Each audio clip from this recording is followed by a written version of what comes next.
great friends that don't know the first clue about Jesus. They're going to, because they're my friend.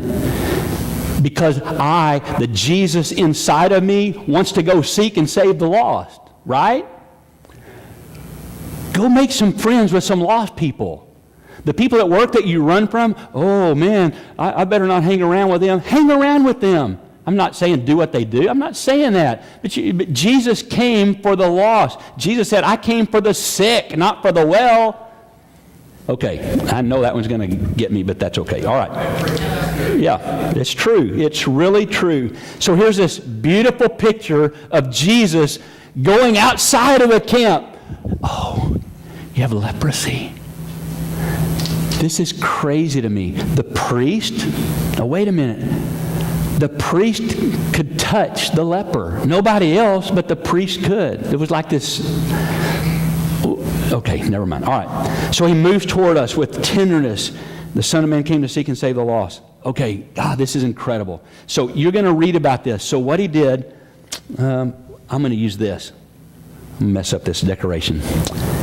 He took a bowl. You're going to read this in chapter 14. He took a bowl and he put fresh water in it. It says running water in your, but the word means fresh water. Okay, so it's like from a spring or whatever. That way it's pure and clean. So that's the idea. So he fills this vessel, whatever, with pure water. God, I've cried over this one this week. And he took 2 doves. They say, it says birds, but I looked, so many commentators believe it's dove because of other things that we've just read about, that the poor people would sacrifice dove. Okay, so we're going to say dove. He took 2 dove, and he put this water, and he took a stick of cedar, put it in the water. He took a bunch of hyssop and he put it in the water, and he took a scarlet thread, and he takes the stick and he takes what'd I say? Hyssop. Thank you. He takes the hyssop and he takes the scarlet thread and makes a little brush. He takes the first dove, and somehow, my guess is, I don't want to gross you out, my guess is he just pops the head off. I'm a bird hunter, and that's what you do with bird. You just pop their head off and throw it to the bird dog. And so, we good? No. And so he does it over this bowl, and the blood from the first bird falls into the bowl of water. This dove has become a sacrifice, and it's the picture of, for the leprosy of my sin, Jesus came. And so we have the picture here of Jesus and the blood of Jesus that was shed as a sacrifice for this nature inside of me that's hideous and repulsive, and I try to push it away, and I can't push it away, but because it just comes on, and it's like it takes over. And that's some of us in this room. It's like sin has taken you over. And so Jesus, what the picture of this first, the blood of this sacrifice is to show us Jesus that came outside of the camp to rescue you and to rescue me from sin. Isn't that awesome? And so his blood is in the bowl. Now watch. And he takes the second dove, and he takes it over the bowl of water, and he takes his little brush with blood and water.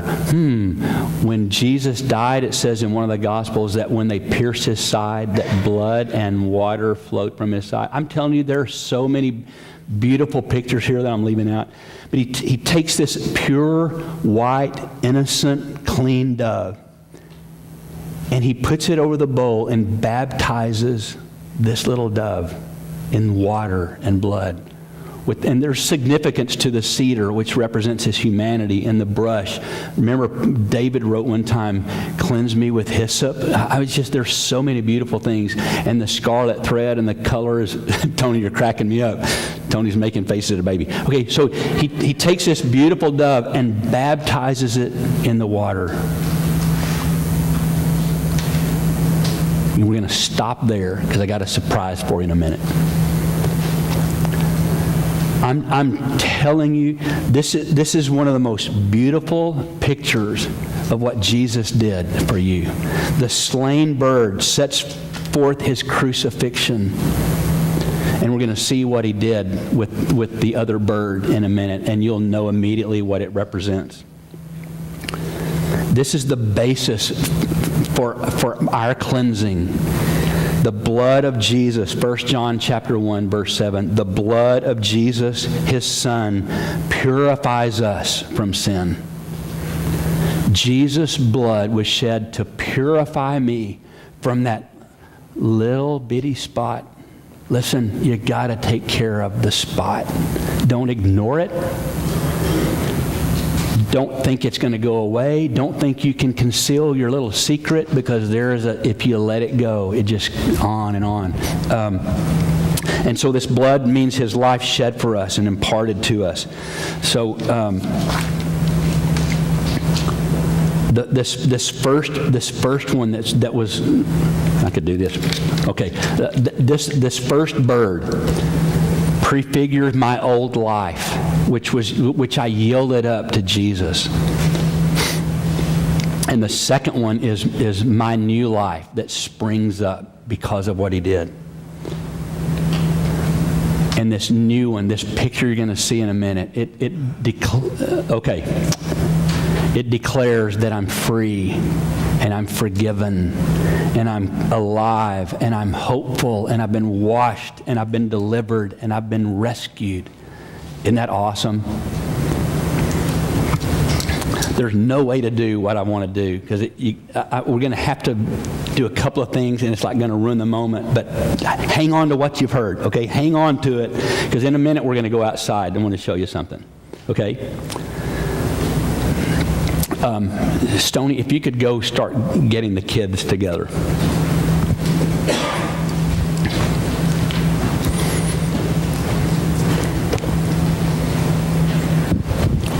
I don't remember how this was. Interior decorator.